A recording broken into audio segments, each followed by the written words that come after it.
এটা আমার phone number.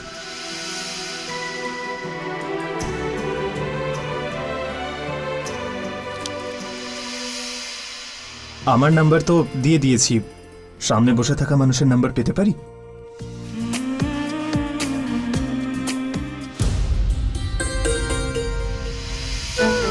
এখনো সম্বন্ধ পাকা হয়নি, আর এমনিতেও কোনো অচেনা ব্যক্তিকে কেন ফোন নাম্বার দেব? আরে আমরা কি অপরিচিত নাকি? ওই দিন তো দেখা হয়েছিল, আর আমি নিজের হাতে আপনাকে প্রাইজও দিয়েছিলাম, মনে আছে তো?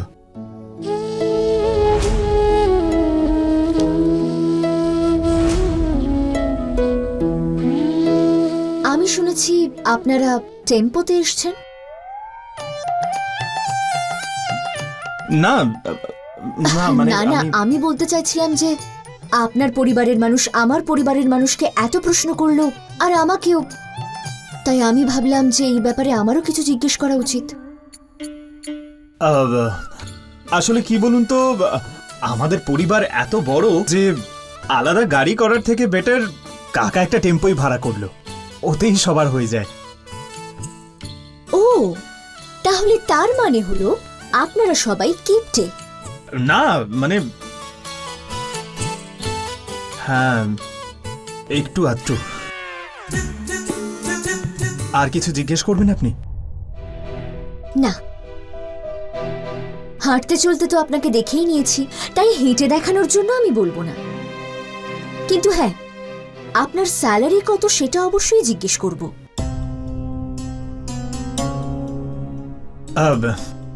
ছেলেদেরকে তাদের স্যালারি কেউ জিজ্ঞেস করে? ছেলেদেরকে কখনো স্যালারি জিজ্ঞেস করতে নেই। কে জিজ্ঞেস করে ছেলেদের স্যালারি?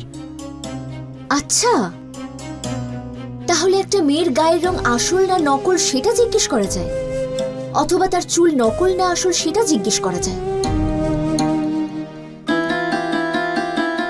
না। এখন যখন না করার মতো একটা প্রশ্ন আপনাদের পরিবারের মানুষ আমাকে করিয়েছে, তাহলে এই প্রশ্নের উত্তরও কিন্তু আপনাকে দিতে হবে। এখন আমার স্যালারি প্রায় 45,000। আর কিছু জিজ্ঞেস করবেন? আমি বিএর ফাইনাল এক্সাম দিতে চাই।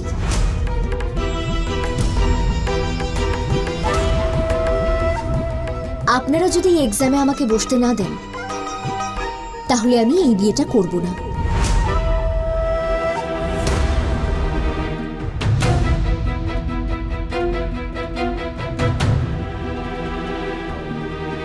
যদি আমাদের সঙ্গে সম্বন্ধ করতে হয়, তাহলে ভবিষ্যতে আর পড়াশোনার প্রয়োজন নেই।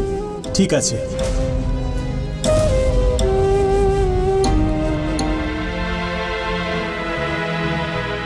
কিন্তু আপনি প্লিজ বাড়ির লোকের সামনেই কথাটা বলবেন না, আমি নিজে থেকে হ্যান্ডেল করব।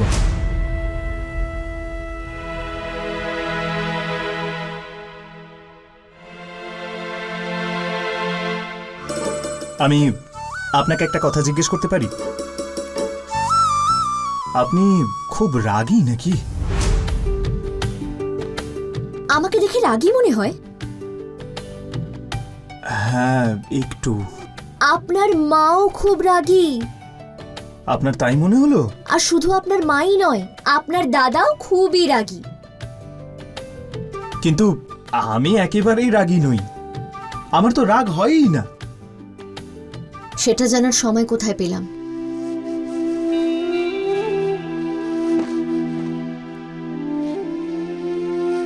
বসুন, এখনই পেয়ে যাবেন সময়।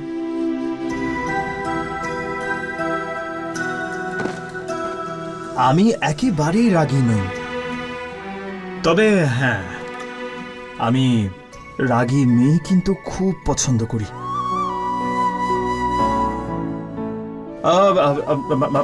মানে আমি বলতে চাইছিলাম যে শর্ত, আপনি বলছিলেন আপনি বিএ এক্সাম দিতে চান, তাই তো? হ্যাঁ, একদম। আমি বিয়ের ফাইনাল এক্সাম দিতে চাই, কিন্তু আমার পরিবারের মানুষ আপনার পরিবারের ওই শর্ত মেনে নেবে। ইনফ্যাক্ট ওনাদের কিছুই বলবেন না, বিয়েতেও রাজি হয়ে যাবে। কিন্তু আমি বিয়ের ফাইনাল এক্সামস দিতে চাই, আর এটাই আমার ইচ্ছে।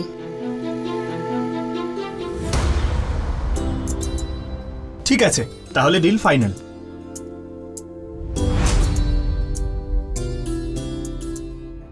আর যদি আপনি ডিল ব্রেক করেন তাহলে? তাহলে একটা কাজ করি, আমি আপনাকে স্ট্যাম্প পেপারে লিখে সই করে দিচ্ছি। একটা সাইন দিয়ে কিছু প্রুফ হয় না। আর এমনিতেও আইনের চোখে এইসব শর্তের কোনো মূল্য নেই। তাহলে আপনি বলুন, আমি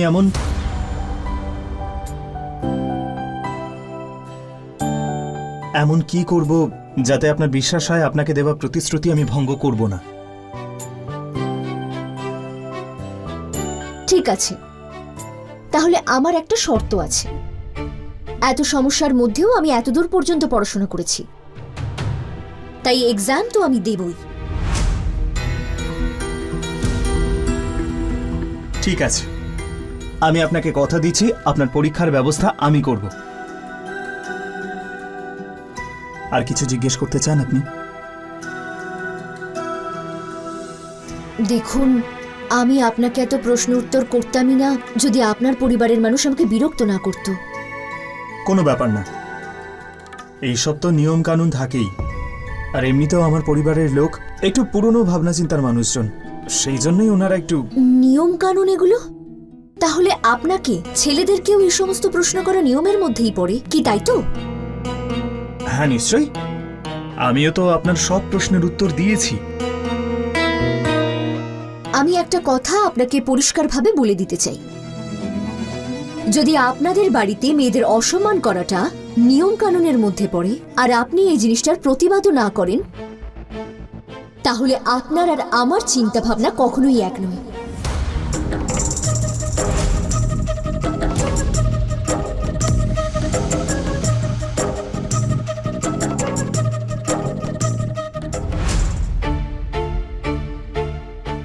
দেখুন, আপাতত আমার পরিবারের বিরুদ্ধে কি কথা বলার ক্ষমতা আমার নেই।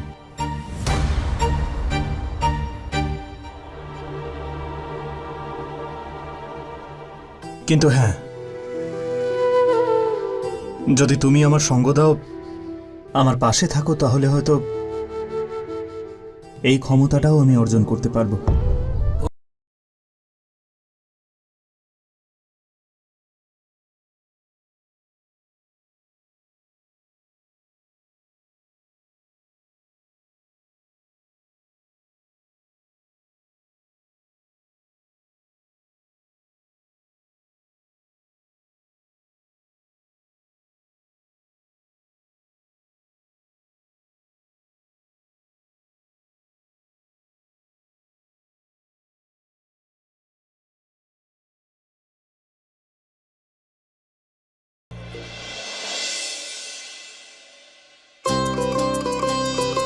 সবাই যখন এখানে আছে, একটা কথা পরিষ্কার করে বলে দিতে চাই,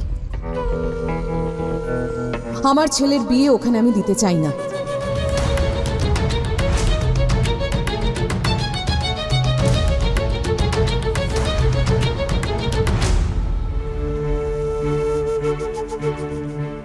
মা, তুমি যদি বিয়েটাতে রাজি নাই হও, তাহলে আমরা ওখানে কেন কথা বলতে গেছিলাম? তার মানে মেয়ে দেখতে গেলাম, তার মানে বিয়ে করতেই হবে? দেখলি না মেয়েটা কি করলো? প্রথম দিনই আমার পায়ে চা ফেলে দিল, পুড়িয়ে দিল আমায়। তুই এটা কেন করলি? গরম চা ওনার গায়ে কেন ফেললি? বড় মা, আমি জেনে বুঝে তো ওনার গায়ে চা ফেলে দেইনি। আরে চা ফেললি কোন আক্কেলে? তুই অন্ধ নাকি যে দেখতে পাস না? আর ফেললি কার উপরে? নিজের হবু শাশুড়ির উপর। বড় বাবা, আমি সত্যি জেনে বুঝে কিছু করিনি। নে, মেনে নিলাম তো ইচ্ছাকৃত করিসনি, কিন্তু ভুল তো ছিলই। তোরও তো একটু খেয়াল রাখা উচিত ছিল। ছুটকি, এইদিকে এসো। তুমি কি নাটক করছো কাজ করার অজুহাত নিয়ে, যেটা রোজ করো? দিদি, তুমি তোমার মেয়েকে কেন বোঝাওনি? কত বোঝাবো দিদি? তোমরা সবাই মিলেও তো ওকে বোঝাচ্ছ, তাই না? কিন্তু কোনো লাভই নেই দিদি। আমি কতবার ওকে বলেছি যে শোন, ভালোভাবে থাকবি, যা বলবি তা ভেবে চিনতে বলবি, কিন্তু না, কি করলো? আমার কোনো কথাই শুনলো না। তোর জন্য মিথ্যে কথা ফুলিয়ে ফাঁপিয়ে বলে ওদের রাজি করানোর চেষ্টা করেছে, আর তুই কি করলি? আমাদের সব পরিশ্রমের উপরে জল ঢেলে দিলি। কিচ্ছু পারিস না তুই, সব কাজেই তো অষ্টরম্ভা। আমরা এত চেষ্টা করছি যাতে তোর মুখটা দেখতে না হয়, আর তুই এখান থেকে যাওয়ার তো নামই করছিস না। আমাকে বিশ্বাস করো বড় বাবা, যদি এই বিয়েটা হয় আমি এখান থেকে চলে যাব, কখনো আসবো না। আমি জানি তোমরা কেউ পছন্দ করো না আমাকে, সবাই ঘেন্না করো আমাকে। ঘেন্না করবে না তো কি করবে? দাদা, কোনো কথাতে যদি তোমার এটা মনে হয় যে আমি এসব জেনে বুঝে করেছি তাহলে বলো আমাকে। একটা কথা বলি দিদি, অহনা এরকম ইচ্ছে করে কেন করবে? হ্যাঁ, আর ও তো নিজেই বিয়ের জন্য রাজি। ও তো এখনো বলল যে যত তাড়াতাড়ি ওর বিয়ে হয়ে যায় ততই ভালো। তাহলে ও এভাবে ইচ্ছে করে ওর বিয়েটা কেন ভাঙবে? এতে ওর কি লাভ? মা, ও তো ইচ্ছে করে আর চাটা ফেলেনি, ওটা অ্যাক্সিডেন্ট ছিল, নার্ভাস হয়ে গেছিল তাই। তার কথা শুনে তো মনে হচ্ছিল না যে ও ভয় পেয়েছে। আর তোমরা আবার ওর হয়ে কথা বলছো কেন? আরে পাত্রী তো আরো অনেকেই আছে, অন্য পাত্রীও দেখেনি তাহলে। আর এরকম কি কোথাও লেখা আছে যে যে পাত্রীকে দেখতে যাবে তাকেই বিয়ে করতে হবে?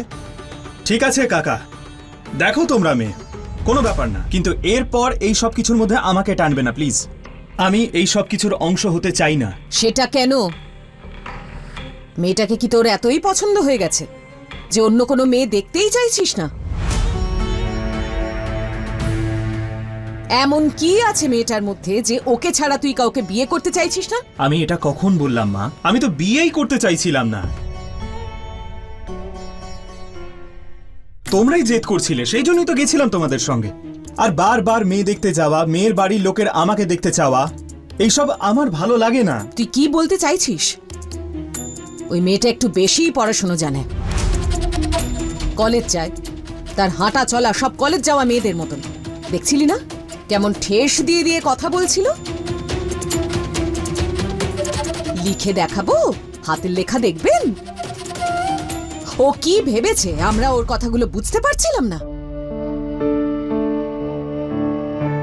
মা, আমি তোমাকে একটা কথা বলতে চাই, প্লিজ খারাপ মনে করো না, কিন্তু প্রত্যেকটা পরিবারের নিয়ম কানুন আমাদের পরিবারের নিয়ম কানুনের সঙ্গে ম্যাচ করবে না। তুই যা বলতে চাইছিস সেটা পরিষ্কার করে বল। আচ্ছা অর্জুন, এমন কি হয় আমাদের বাড়িতে যেটা অন্যদের বাড়িতে হয় না? মেয়ে দেখতেই তো গিয়েছিলাম, মানছি একটু বেশি লোকে গিয়েছিল, বারবার তো আর যাব না, এটাই কি আমাদের ভুল ছিল? কাকি, আমি ঠিক এটা বলতে চাইনি। আমি শুধু এটা বলতে চাইছি প্রত্যেকটা বাড়ির নিয়ম কানুন আমাদের বাড়ির নিয়ম কানুনের সঙ্গে ম্যাচ করবে না। আর তোমরা কি বলছিলে? তোমরা ওকে বলছিলে হেঁটে দেখাতে, ওর চুল আসল না নকল সেটা দেখতে চাইছিলে তোমরা, ওর ত্বকের রং। মা, এসব আজকাল কোথায় হয়? দেখ, এইসব নিয়ম বহুদিন ধরে চলে আসছে, আমাদের সময় এমনটাই হয়েছিল, আমাদের সম্মানে তো কোনো রকম আঘাত লাগেনি। যদি এমন ছোট ছোট কথা তোর আত্মসম্মানে লেগে যায় তাহলে সংসার সামলাবে কি করে? আর এমনিতেও দু পরিবারের সমর্থনে বিয়েটা ঠিক হচ্ছে, এমনটা তো নয় যে এই বিয়েটা তুই ঠিক করেছিস। হ্যাঁ, তাই এসব ভালো করে দেখে না নিলে কি করে বোঝা যাবে যে সবকিছু ঠিক আছে না নেই? যদি কোনো বাজে মেয়েকে তোর সাথে বিয়ে দেওয়া হয় তাহলে তো তোরই বিপদ।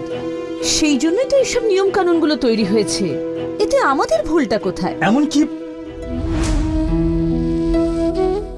ঠিক আছে, তোমাদের যদি ওই মেয়েটাকে পছন্দ না হয় আমি তোমাদেরকে জোর তো করতে পারবো না,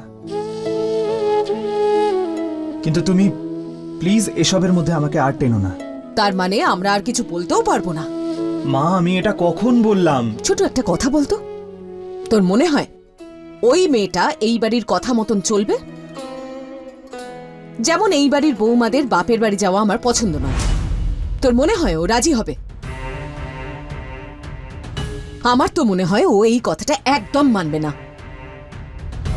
হ্যাঁ বৌদি, তুমি একেবারে ঠিক কথা বলেছো, আমিও খেয়াল করেছি মেয়েটা কিরকম ভাবে ক্যাঁট ক্যাঁট করে কথা বলছিল। ঠিক আছে কাকা, তোমাদের যখন ওই মেয়েটাকে পছন্দই নয় তাহলে একটা কাজ করো, ওদের ফোন করো আর বলে দাও আমরা বিয়েতে রাজি নই।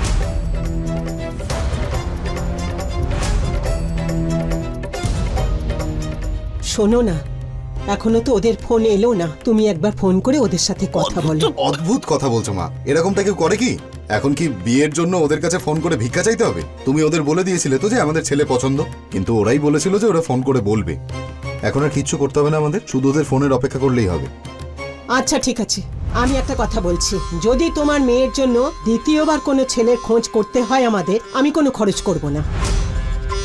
কারণ আমি খরচ করে ওদের খাওয়াবো, শোনাবো, বলবো, আর তোমার মেয়ে খারাপ ব্যবহার করে ওদের ভাগিয়ে দেবে, এরকম তো হতে পারে না, তাই না? আর হ্যাঁ, ওই ছেলেটার সাথে তুই একা একা কি কথা বললি? বড় মা, উনি যা কিছু জিজ্ঞেস করেছেন আমি উত্তর দিয়েছি। হ্যাঁ বাবা হ্যাঁ, সে তো আমরা তোকে ভালো করেই চিনি। তোকে যদি কেউ কোনো কিছু জিজ্ঞেস করে তার উত্তর তো তোকে দিতেই হবে, তোর তো স্বভাবই তাই না? আর তুই কি বলতে চাইছিস, যে তুই কাউকে কিচ্ছু বলিসনি? শোন, তুই যখন ভেতরে বসেছিলিস তখন লুকিয়ে দেখছিলাম কিরকম মুখ চলছিল তোর। বৌদি, কথা বললে কথা তবেই এগোই। ছেলেটাকে কোনো উল্টো পাল্টা কথা বলিসনি তো, যেটা শুনে ছেলেটা আবার বিয়ে ক্যান্সেল করে দেয়? বড় বাবা, আমি উল্টোপাল্টা কথা কেন বলবো? আমরা সব জানতে পারবো যখন সম্বন্ধ ক্যান্সেল হয়ে যাবে। ওরাই নিজেরা এসে আমাদের সব কথা বলে দেবে, আর যদি না বলে তাহলে আমরা জিজ্ঞেস করব। এরকম মাথা নিচু করে দাঁড়িয়ে থাকলে তোর চলে যেতে পারে, কিন্তু আমাদের চলবে না। আমাদের এই বোঝাটা মাথা থেকে নামাতেই হবে। আমারও দুটো মেয়ে আছে, তাদেরও ভবিষ্যৎ আছে। আর তুই না নিজের মাথার বুদ্ধি একটু ব্যবহার করলে তোর কোনো ক্ষতি হয়ে যাবে না। এই বাড়িটা আমাদের থাকার জন্য, এখানে সারা জীবন খুঁটি গেড়ে বসে থাকবে এরকমটা তো হতে পারে না।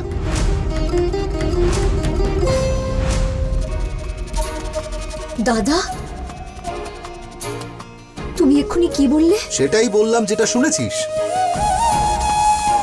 কান খুলে একটা কথা শোন, যা কিছু করবার করে ফেলেছি আমরা, আর হবে না। শুধু এই কারণে বোঝাচ্ছি যাতে তোর মাথার মধ্যে ঢুকে যায় যে বিয়ের পর এই বাড়িতে তোর জন্য আর কোনো জায়গা নেই। সেই জন্য এই কথাটা মাথায় ঢুকিয়ে নে, বুঝলে ভালো, নাহলে ভবিষ্যতে তোরই ক্ষতি। কোথায় যাচ্ছিস? আজকে ছুটির দিন মা, বন্ধুদের সঙ্গে বাইরে একটা প্ল্যান করেছি, সেটাও কি করতে পারবো না আমি? অর্জুন, তুই আমার সঙ্গে এভাবে কথা বলবি না। ছোটু, এত রাগ করিস না, তুই শুধু এটা বল মেয়েটাকে পছন্দ হয়েছে কিনা। এ কেমন প্রশ্ন? ওর পছন্দতে কি যায় আসে? কিন্তু মা, মেয়েটাকে দেখতে শুনতে তো ঠিকঠাকই মনে হলো। বিয়ের পর ওর রূপ ধুয়ে কি আমরা জল খাবো বৌমা? সবকিছু নির্ভর করে মেয়ের গুণ কেমন তার উপর। মা, কারোর গুণ বোঝার জন্য একবার দেখা যথেষ্ট নয়। যতক্ষণ না অহনা এই বাড়িতে আসবে ততক্ষণ আমরা কি করে বুঝবো যে ও গুণবতী কি না? সেই জন্যই আচার ব্যবহার দেখা হয়। আর ওই মেয়ের আচার ব্যবহার দেখে একদম মনে হয় না যে ও ভদ্রতা বলে কোনো জিনিস শিখেছে। হ্যাঁ, জ্যাঠার কাছেই তো ছোট থেকে মানুষ হয়েছে, কতইবার শিক্ষা দীক্ষা পাবে ও? ওর মা তো সারাদিন রান্না বান্না নিয়েই পড়ে থাকেন। যদি ওর এই বাড়িতেই বিয়ে হয় তাহলে তো আমাদেরকেই সব শিখিয়ে দিতে হবে। আমাদের তো কাজ বেড়ে যাবে বৌদি। তাহলে আমাদের কি করা উচিত দিদি? মামিমা, আপনি ওই মেয়েটার সাথেই ভাইয়ের বিয়ে দিন না। দেখুন, মেয়েটা তো ভালোই, আবার শুরু করেছে। আছে, আমারও মনে হয়েছে, কিন্তু খারাপ মনে হয়নি। তো বিয়ে দিয়েই দিন। আর ওই যে আপনি বলছিলেন বাপের বাড়ির কথা, বাপের বাড়ি গিয়ে ও করবেই বা কি? ওর তো বাবাও নেই, ওকে তো কেউ বসে বসে খাওয়াবে না, তাই না? তাহলে ও যাবেই বা কেন? এখানেই কথা শেষ, তাই না? বাবা, তোমার বুদ্ধি আছে বলে তো মনে হয় না। সারা দিন বোকা সেজে ঘুরে বেড়াও, এখন তো দেখছি দারুণ কথা বললে।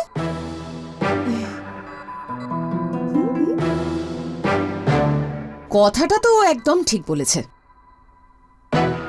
যে অন্যের ভরসায় বড় হয়েছে, বাপের বাড়ি যাবে কি করে? বাহ, মা, আমি বেরোলাম। তোর সাথে আমার এখনো কথা শেষ হয়নি ছোটু। তুমি আর কি কথা বলতে চাও আমাকে? আমি খুব ভালো করেই জানি তোমার যেটা ঠিক মনে হবে তুমি সেটাই করবে। একদম সেটাই হবে, সেটাই হবে যেটা আমি ঠিক করব। আবার সবাইকে এটাই বলছি যে ওই মেয়েটাকে আমার এতটুকুও পছন্দ হয়নি।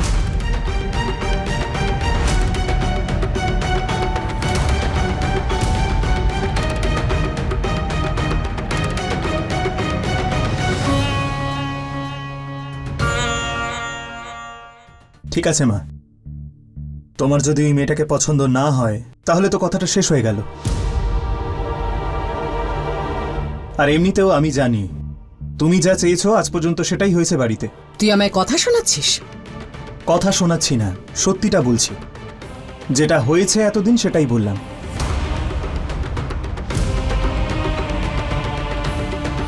তাহলে ঠিক আছে, আমার পছন্দ অপছন্দের যদি কোনো গুরুত্বই না থাকে তাহলে তোরা সেটাই কর যেটা তোদের ভালো মনে হয়।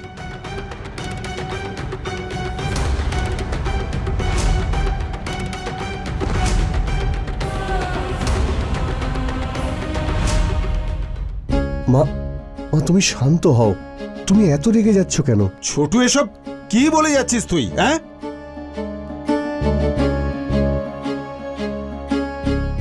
যদি বৌদির পছন্দের সবকিছু না হয় তাহলে এই বাড়িতে কার পছন্দ হবে? বৌদি আমাদের অভিভাবক। যখন বর্দা হঠাৎ চলে গেল না, তখন এই বৌদি এই পরিবারটাকে আগলে রেখেছিল। এই বাড়িতে আজ অব্দি যা কিছু হয়েছে তার সবকিছু বৌদির পছন্দেই হয়েছে। আর তুই তুই আজ বৌদির সিদ্ধান্তে আঙুল তুলছিস, তার কথা মানতে চাইছিস না। এসব কি? কাকা, আমি মায়ের কথা অমান্য করছি না। আমি শুধু এটুকু বলছি, মায়ের যদি মেয়েটাকে পছন্দ না হয়, মা তোমার যদি ওই মেয়েটাকে পছন্দ না হয় কোনো ব্যাপার না। আমি এখনো এটা বুঝতে পারছি না ওই বিষয় কেন কথা বলছি আমরা। কথাটা শেষ করি। ঠিক আছে ঠিক আছে, বুঝতে পেরে গেছি ওই মেয়েটাকে তোর কত পছন্দ হয়েছে, সেই জন্য ওর হয়ে এত কথা বলছিস। মা মা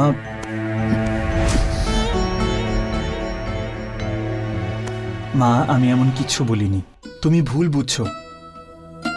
তোমার যদি এই মেয়েটাকে পছন্দ না হয় কোনো ব্যাপার না, আমরা সম্পর্কটাকে ভেঙে দিচ্ছি।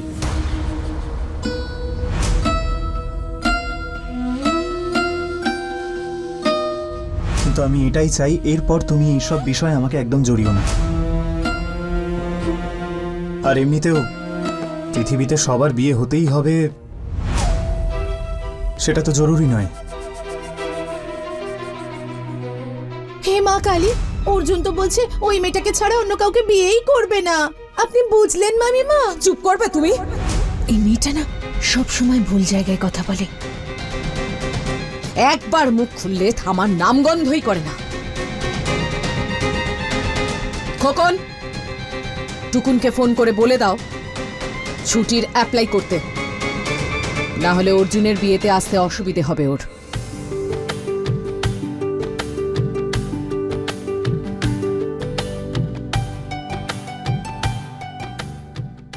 আপনি কেন ডেকেছেন আমাকে এখানে? চকলেট। আমি ছোটু আর ওই মেয়েটাকে কথা বলতে দেখেছি রাস্তার ধারে। আচ্ছা, ওই মেয়েটার লাজ লজ্জা বলে কিছু আছে? এবার তো আমায় ভাবতে হচ্ছে যে এই সম্বন্ধটা আমরা এগিয়ে নিয়ে যাব নাকি এখানে শেষ করে দেব।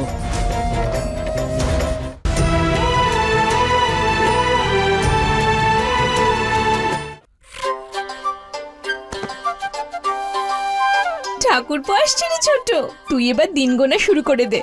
শুধু ঈশ্বরের কাছে প্রার্থনা কর এই বিয়েটা যেন খুব তাড়াতাড়ি হয়ে যায়। কি বলছো দিদি? এখনো তো সম্বন্ধই ঠিক করে হয়নি, বিয়ে তো অনেক দূরের কথা। একটা কথা আমি বুঝতে পেরেছি ছোট, যে ওই মেয়েটাকে তুই বিয়ে না করে শান্তি পাবি না। কিন্তু একটা কথা ওকে ভালো করে বুঝিয়ে দিস, মেয়েটাকে বলে দিস এই বাড়িতে যা বলা হবে সেটা মেনেই ওকে চলতে হবে।